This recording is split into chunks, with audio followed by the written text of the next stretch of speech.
Hi, Matt McAleer, President, Director of Private Wealth, Cumberland Advisors, February 16th, just before the close today, Moose, with John Mousseau, CEO, Director of Fixed Income.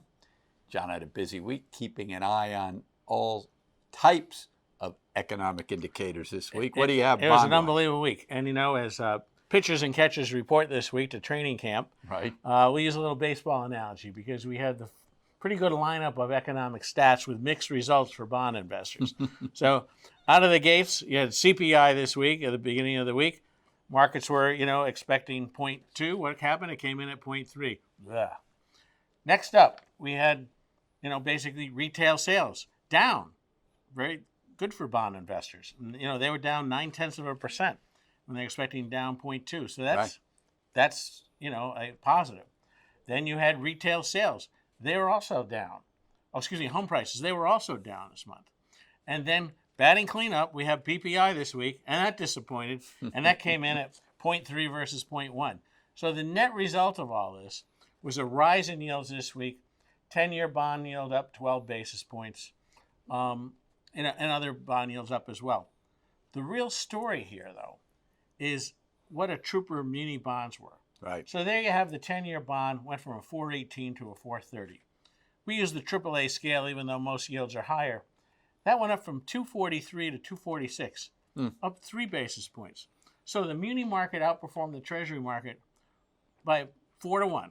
And you look at something like that and you say, why? And what we have are retail investors, separately managed accounts, which is what we do here, starting to pile into the municipal bond market. And they're buying along the curve and the like. But you'd say to yourself, so, longer term yields are basically 4%, a little change. And you say, why the heck weren't they doing this back in the fall when yields were at 5%? And the answer is the volatility of the market scared the heck out of most people. And now that the market has settled down somewhat, even though we get volatility in these stats, it isn't like it was last year with the craziness that was going on.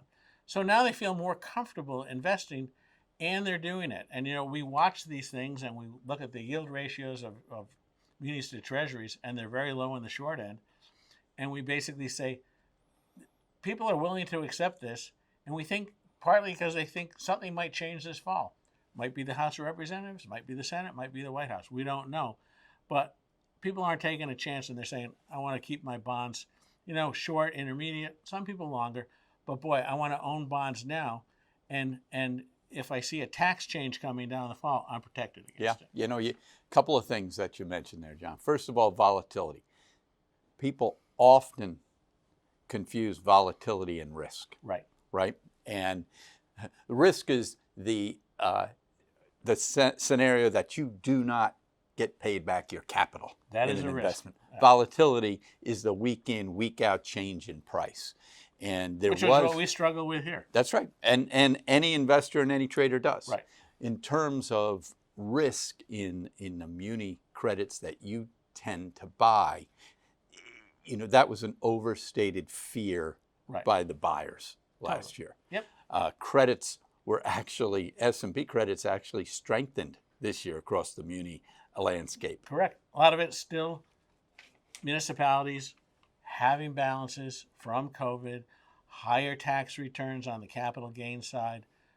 That is declining somewhat now, but their balance sheets were all pretty spruced up. Yeah. Over on the equity side, it took a little bit of a cue from the bond market on Tuesday with, kind of a nasty intraday sell-off. It got a little bid later in the day, 330, and then leveled off Wednesday and Thursday. Little weakness into the afternoon, Friday afternoon. Biggest thing that jumps off the screens to me is that continued little bid in small and mid cap, John. Yes. You can make money. We've made money in large cap growth, and that may be the style and weight that is important to have in portfolios. But there's no doubt that spreading of demand is helpful for diversified portfolios. And to use another baseball analogy, once you start to get some small cap and value and mid cap starting to perform a little, your lineup is more productive. Your lineup is more productive. You don't have to be, really pigeonholed into one corner of the equity market. Right, exactly. You can take a little bit more of a diversified approach. Now, how many times have I said this? We've had head fakes in terms of the styles many times over the last decade. Small, mid-cap value has picked up its head a few times, and 2 months later, growth just runs it over. Right. Now, growth is traded just fine. It's just nice to see some of the other areas spreading out a bit.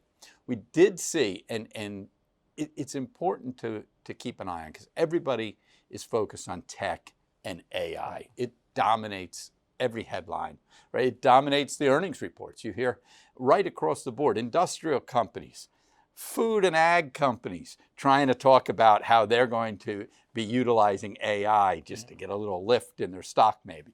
But anyway, as you see that start to maybe fade, not in use, but in headline, you'll wonder if some of these names that have really run start to fade. That is where there's a little bit of risk, John. Of course. There's some risk at names that are run up 200-300% in a scenario where their growth is hoped for, not realized. So, someone might say the stocks are looking a little tired at that point because they've run a long way. Could be. Well, great. I'm glad you joined us this week. We're going to be finishing off the earnings next week. Right. Week after. It's been a pretty solid earnings season. And join us next Friday. Remember, Monday markets are closed for President's Day, 3-day weekend. We'll be back with you Friday.